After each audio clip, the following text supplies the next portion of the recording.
Kain tayo ng pakos mga guys. Ito, pakos. Madami dito mga guys. Lalo na kapag summer, kinakain nila ito. Ito, cucumber. Pero masarap ito mga guys. Pakos. Kain tayo mga guys. Uwi na ako sa Pilipinas mga guys. Ayoko nang tumira dito kasi ako lang ang mag-isa. Mula nang nawala yung asawa ko. Mahirap dito mga guys kapag mag-isa. Buti lang sa Pilipinas, ang daming kapitbahay na pwede mong makausap. Dito wala mga guys.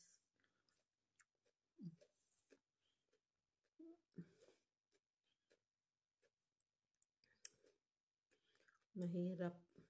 At saka wala din akong trabaho dito mga guys. Kaya buti lang sa Pilipinas.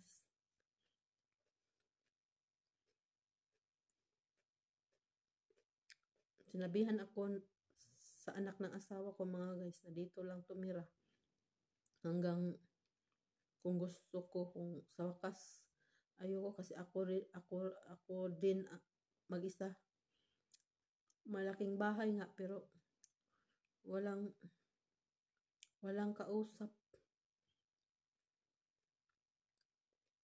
Buti na lang yung bahay kubo sa Pilipinas mga guys kasi daming kapitbahay. Pwede mong makausap, mahingian ng tulong. Dito wala. Meron namang kapitbahay pero iba mga guys.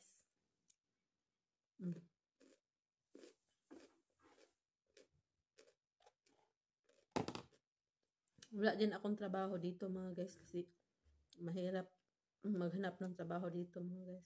Kung meron man yung sahod mga guys, parang sa Pilipinas din.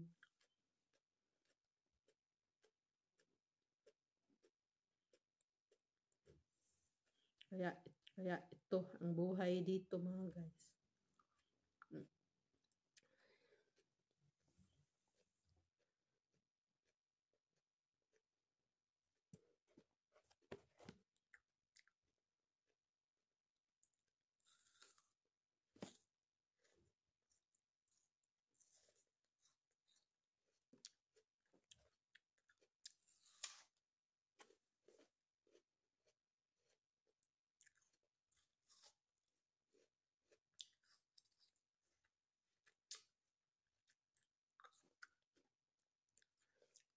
May nag sa akin mga guys na trabaho, mag-ano daw ng matanda, mag-alaga. Ayoko na mga guys kasi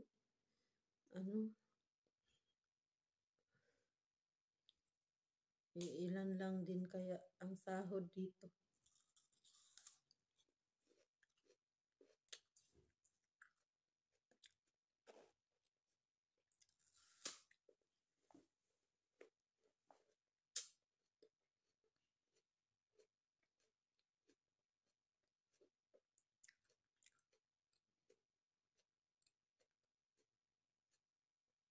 Pwede naman din ako makahanap sa sa Israel. Ang trabaho, malaking sahod doon.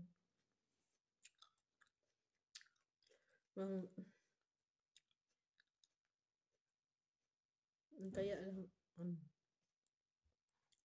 sa ngayon parang magulo talaga mga guys yung so mga guys, magkakaphobia tayo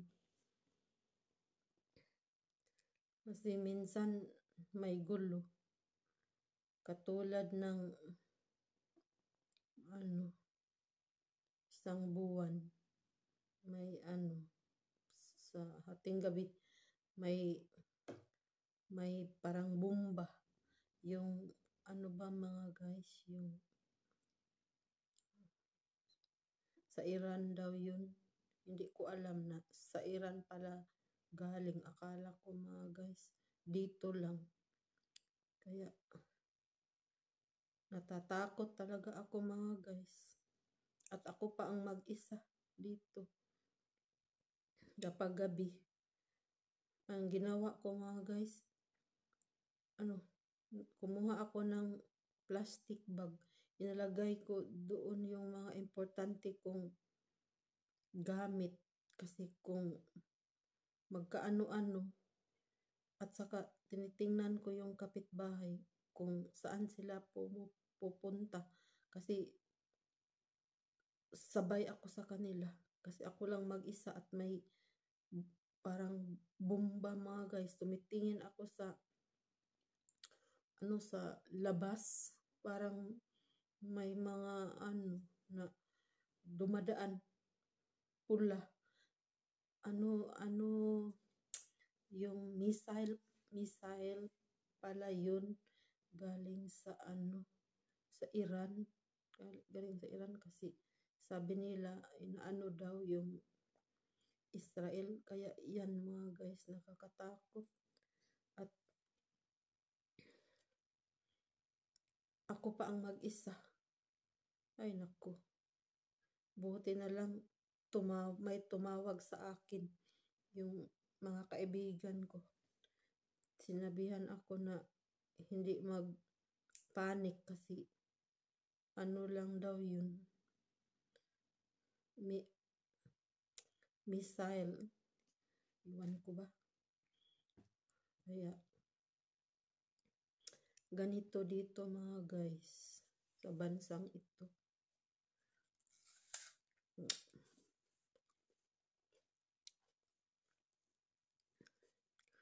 Kaya naisip ko uwi na lang ako.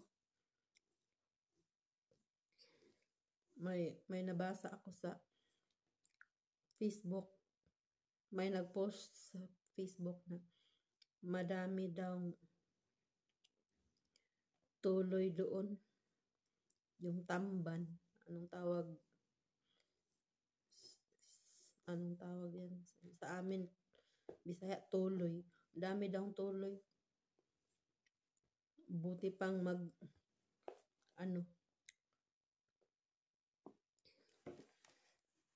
magkuha na lang ng tuloy mga guys. Ay nako. Hirap dito. Malaki nga ang bahay pero ako lang mag-isa.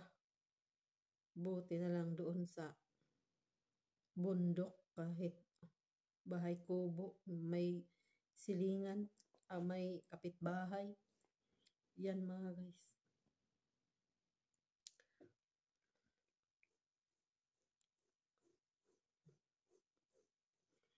Alam nyo mga guys, 16 na ako dito mga guys at wala pa akong identity. Hindi katulad ng iba na pupunta sila sa ibang bansa. Yung mag-asawa sila sa ibang bansa kapag 3 years o 5 years, meron na silang identity dito mga guys. Ako wala pa hanggang ngayon. Yan. Namatay na lang yung asawa ko mga guys. Wala pa akong identity. Kaya yan.